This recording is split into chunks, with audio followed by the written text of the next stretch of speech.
In the case of Manson Bryant, a robbery and abduction suspect in Ohio. Court determines that you have or will have the ability to pay restitution. Courtroom race.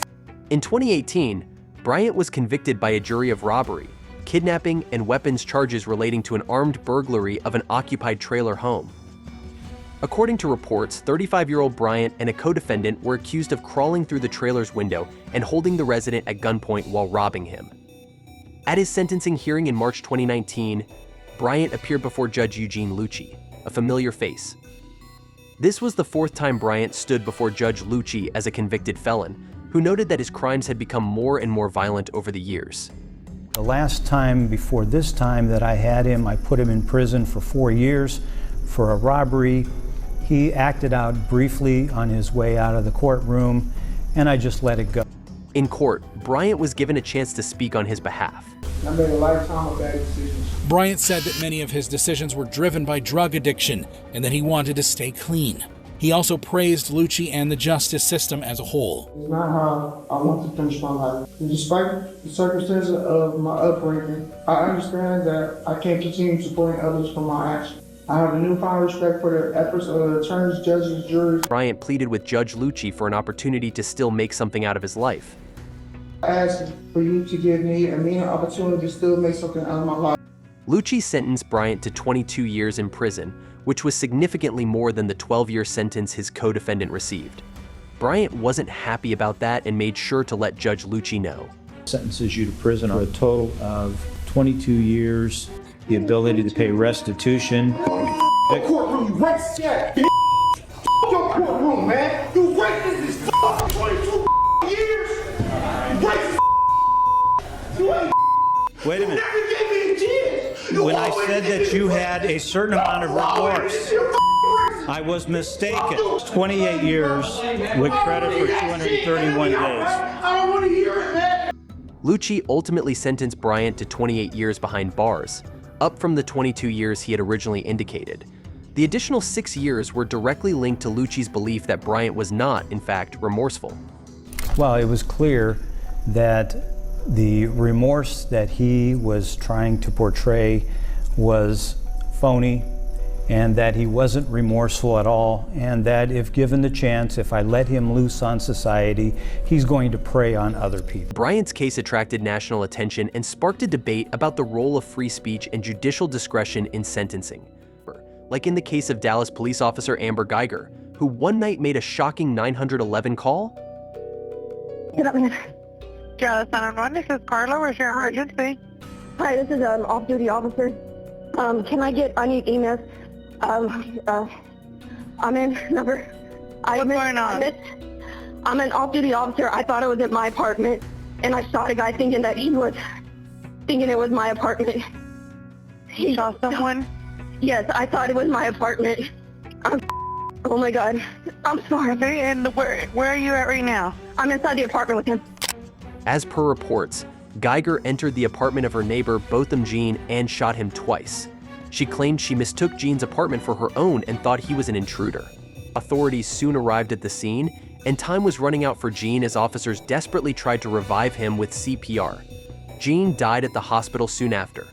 Geiger was interrogated, where she maintained the same emotions as in the 911 call. Felt like that guy was gonna kill me. I wish she was alive. She's leveling off her gun, having acquired her target, and she shoots at him twice. No opportunity for de-escalation, no opportunity for him to surrender. Bang, bang, rapid, double tap. The prosecution argued that Geiger acted unreasonably and recklessly. Hits Bo in the chest just above his left nipple. The path of that bullet goes down into his heart, does absolutely devastating damage. Goes through his lung, goes through his stomach, goes through his intestine, until it finally comes to a rest in what's called the psoas muscle, which is halfway between his stomach and his back. This path is very revealing because it is consistent with the fact that Bo was getting up from a seated position and facing the door as Amber Geiger was coming into his home. The defense argued that Geiger made an honest mistake and acted in self-defense. Amber Geiger firmly and reasonably believed that she was in her own apartment, that she had confronted an intruder, that she had no choice, that she had no options but to use her gun to keep from dying. Residents of the same building recalled what exactly happened that night. Just go in and I actually was about to cook me something to eat. Okay, what happened then? And then I heard gunshots. Okay, how many gunshots do you remember? 2. Anything that you saw that made you think, that's different? Like I said, I just noticed it was an officer walking in. I saw she had a bag, and I just kind of saw it and went to my apartment. She broke down and apologized for her actions. And I'm saying, let me see your hands, let me see your hands. What were you focused on? Him. Just him? Yes. And then he began coming for you? Yes. And as he began coming for you, that's when you heard him speak? Yes. Good. I'm going to do that now, right? Yes, sir. Hey! Hey! Hey! And that's at that point whenever I shot. Somewhere in this area? Yes. When you shot, what happened? He fell. However, what Geiger said next shocked the whole courtroom. I'm so sorry. I'm sorry. Shooting him in center mass, exactly where you are trained. You intended to kill Mr. John. I did. Did she literally confess to killing Botham Jean? Geiger was sentenced to 10 years in prison, with the possibility of parole after 5 years. The jury find unanimously that the defendant did not cause the death of Botham John while under the immediate influence of sudden passion, and assessed the defendant's punishment at 10 years imprisonment in the Texas Department of Criminal Justice. This case had an unexpected moment of grace and forgiveness when Jean's younger brother, Brant, took the stand. Again, I'm speaking for myself, not even bad for my family. But I love you just like anyone else. I'm not gonna say I hope you rot and die. I personally want the best for you. And I wasn't gonna ever say this in front of my family or anyone, but I don't even want you to go to jail. But what he did next was seen as a powerful gesture of compassion and healing. I don't know if this is possible, but can I give her a hug, please?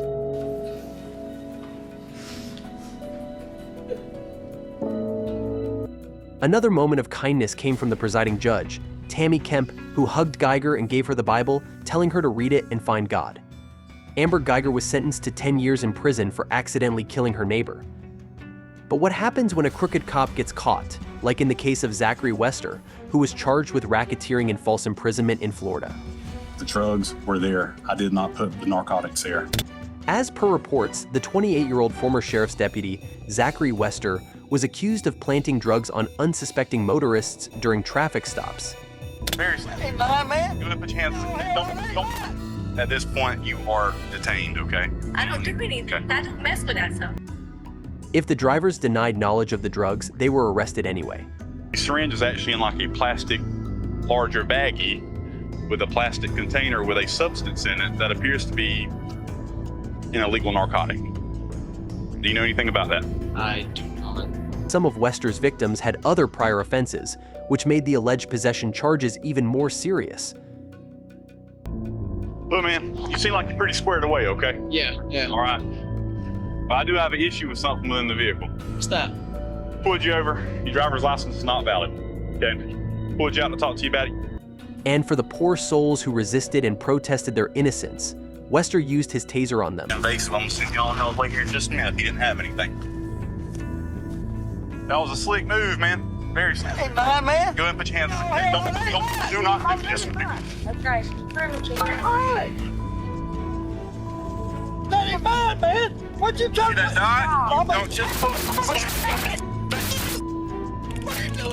After a while, the arrest caused suspicion internally. Began what's called an internal affairs investigation into the defendant's use of his body cameras. Wester was suspended from the sheriff's department. First, he made the recommendation that the defendant be suspended pending the outcome of the investigation. The case went to trial, where Wester pleaded not guilty to all charges. This is a case about an abuse of an incredible power.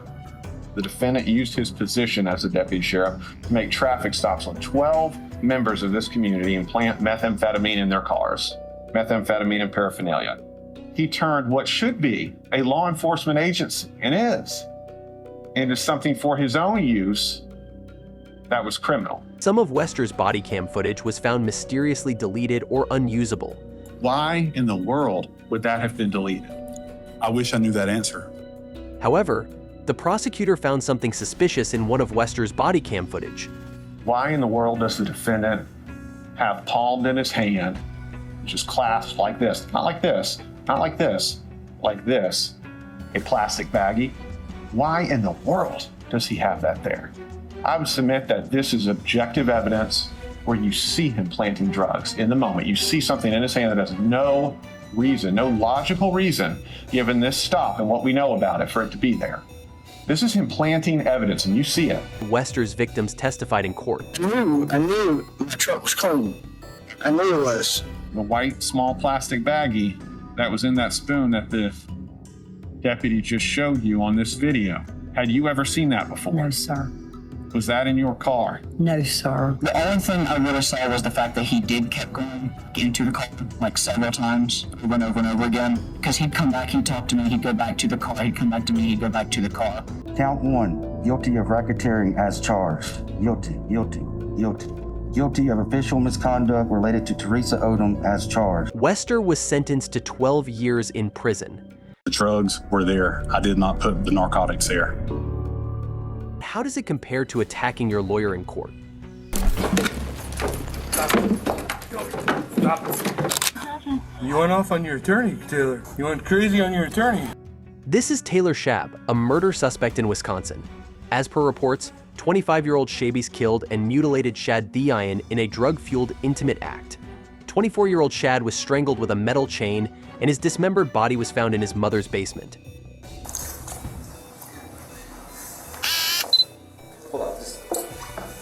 Shabies left his severed head in a bucket and other body parts in a storage tote, plastic bags, and cardboard boxes. There was remains, 2 different specific types of remains that I observed. What kind? There was a human head. There was genitalia in the bucket. Shad's mother was the first to discover her son's remains. You kind of came upon the bucket, happenstance kind of, right? Right. So then you took the towel off? I did. Shabies later admitted that killing Shad wasn't the only thing she did to him. I don't know, put the in his ass. You driving on? Yeah, I listened. Did you ever put his in your Okay, you just trying on? So when did you start, cutting up his body? Like almost right away, I was sucking and cutting at the same time. She was arrested and charged with first-degree intentional homicide, mutilation of a corpse, and third-degree assault. During a court appearance, Shabies shockingly attacked her lawyer.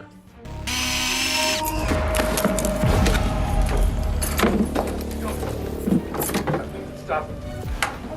Stop it.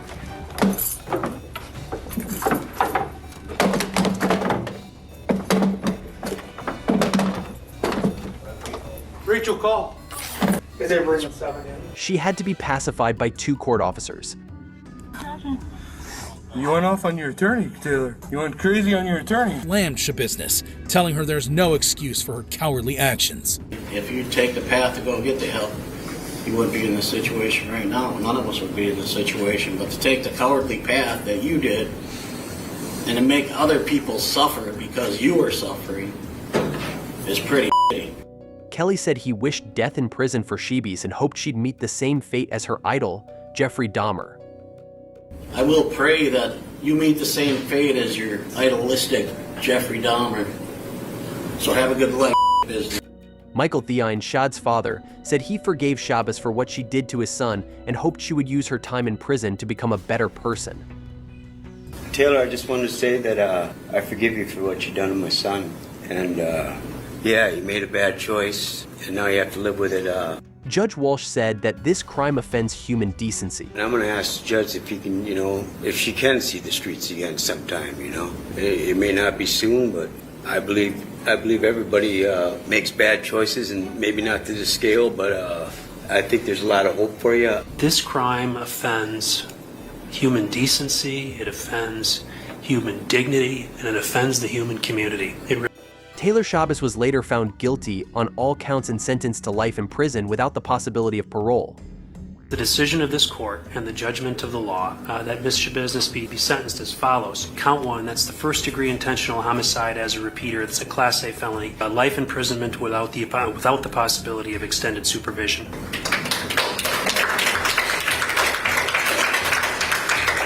Taylor Shabbos' trial was filled with blood-chilling moments, but how does it compare to taking your own life in court? This is Michael Moraine, an ex-Wall Street trader who was accused of arson in Arizona in 2008. Moraine bought a $3.5 million mansion but could not afford the mortgage payments and tried to sell it at a charity auction. When no one bid on his house, he set it on fire. Okay, and what's your emergency? My house is on fire. Are you going to be able to get out? I've got one of those ladders. You have a ladder where? I'd rather work on that than talk to you, so let me get the hell out of here. Moraine escaped the burning mansion using a rope ladder and scuba gear. He later relived the dramatic escape from his hospital bed. Had some air left in that tank, and that's what enabled me to get back to the window and deploy that ladder. If I hadn't had those two things, we wouldn't be talking. Phoenix Fire Department investigator Jeff Peabody believed Moraine had intentionally set fire to his house. Moraine was arrested, found guilty of arson, and sentenced to 21 years in prison. We find the defendant, Michael James Moraine, guilty of arson of an occupied structure. As the verdict was read, Moraine appeared to put something in his mouth. Moments later, he started having seizures and ultimately collapsed in court. No.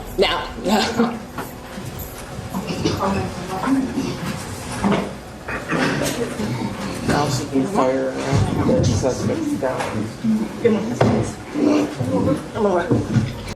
Moraine was taken to the hospital, where he was pronounced dead. An autopsy confirmed that he had ingested cyanide. Investigators also found a canister labeled as cyanide in his car and a delayed email from Moraine to his son containing details about his will and his car. Moraine's death, caught live on camera, was a truly shocking courtroom moment. But how does it compare to the antics of a cold-blooded murderer like Scott Nelson? This is Scott Nelson, a murder and kidnapping suspect in Orlando, Florida. I am a homicidal maniac. He lit a firecracker. He lit a bomb. 55-year-old Scott Nelson, an ex-convict, decided to rob a wealthy homeowner in Winter Park, Florida. Wasn't particularly happy with this. Sure. See, these people in Winter Park, for instance, right? They have everything but they have beautiful homes and beautiful cars and golf courses. I'm walking down the street while all these rich people are walking around buying jewelry and they're having their good life and all this stuff and wouldn't give a rat's about me. According to reports, Nelson broke into the house on September 27, 2017, and encountered Jennifer Fulford, the nanny of the homeowner's children. When Jennifer went missing, her employer reported her disappearance to 9/11. My nanny is missing. This is what's unusual is her purse is here. Okay. Her car's gone, her purse is here, and nobody's heard anything from her since 11. Nelson kidnapped Fulford at gunpoint, binding her with zip ties and duct tape that he had purchased earlier. He then forced her to withdraw money from her account at an ATM. Later, he drove her to a vacant lot, where he stabbed her multiple times in the chest and back, leaving her body there. In court, Nelson shockingly blamed society and the government for his actions. Once you kick a dog enough times, they tend to bite back. And really, they just don't care anymore. Tell us about your plan. My plan was to get some money. He lit a bomb. He knew it too. And they laugh about it after. That's what corrections does. That's what the government does. That's all they've ever done to me. They've turned me into an animal. Nelson went on to chillingly describe his crime. Who killed Jennifer Fulford? I did. Did she appear to you to be terrified? I'm sure she wasn't happy. You've had a knife this whole time, right? I think I left it in the vehicle, and then I had to go back and get it, I guess. Should I have dropped her off in front of... He also openly admitted to kidnapping and murdering Jennifer Fulford. Leave her there. Not to kill her, to leave her there. Why did you bind her hands behind her back? I would imagine so that she couldn't leave. Why did you wrap it so tightly that she couldn't breathe? I didn't do it that tightly.